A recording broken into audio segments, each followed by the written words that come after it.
And now it is my great pleasure to tell you the love story of Sandra and Shawn. As you already heard in the philosophy of this wedding, as you may have read on their wedding website, or as you already know if you have spent any amount of time with this wonderful couple, they have a unique and slightly offbeat way of looking at and appreciating the world. Quirky is a word that they both embrace enthusiastically when talking about themselves individually and as a couple. So it seems fitting that there is more than one charmingly off-kilter twist to this love story.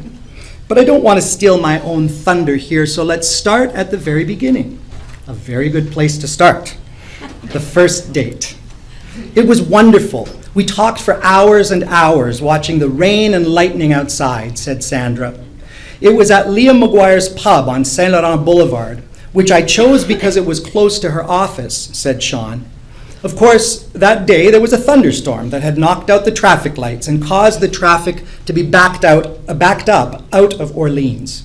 I was officially panicking as I made my way to the back roads and then drove faster than I really should have so that I could be there on time. And I'm glad I did, because I was immediately smitten and had a pretty good inkling right then and there that this might just be my last first date. And that's a pretty good description of an auspicious first date, especially when by the fourth date, Shawn was already pretty seriously using the L word. You see, he had already decided Sandra was his one and only after date number 3, when they shared their first kiss at the Byward Market. Sandra admits that hearing these words at that point caused her to almost run away.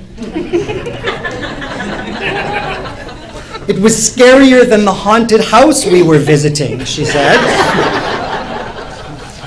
But soon after, at the theater watching The Hunger Games with friends, Katniss was hiking in the woods. And in Sandra's words, it was a quiet moment, and it just occurred to me that I loved him. I'm not sure what that says about our relationship, she said. Haunted houses and Hunger Games movies do certainly make quirky places for people to realize their love for one another. But the big moment was when Sandra could finally admit it out loud. And that came in the most sacred and intimate of family bonding spaces, the Val Star hot tub. At 2 a.m. and many glasses of wine and Shawn stories later, Jennifer brought clarity to the situation by yelling at Sandra, you love him, Sandra McGinnis, just admit it. And in the bubbling heat, with a head swimming in Pinot Noir, Sandra capitulated and admitted the happy truth. The realization and the words, I love you, may have come soonest from Shawn, but once Sandra knew it in her own heart, she was ready for the whole commitment. Moving in and marriage, I guess it was all or nothing for me, she said. But there was, of course, that one little item, the marriage proposal.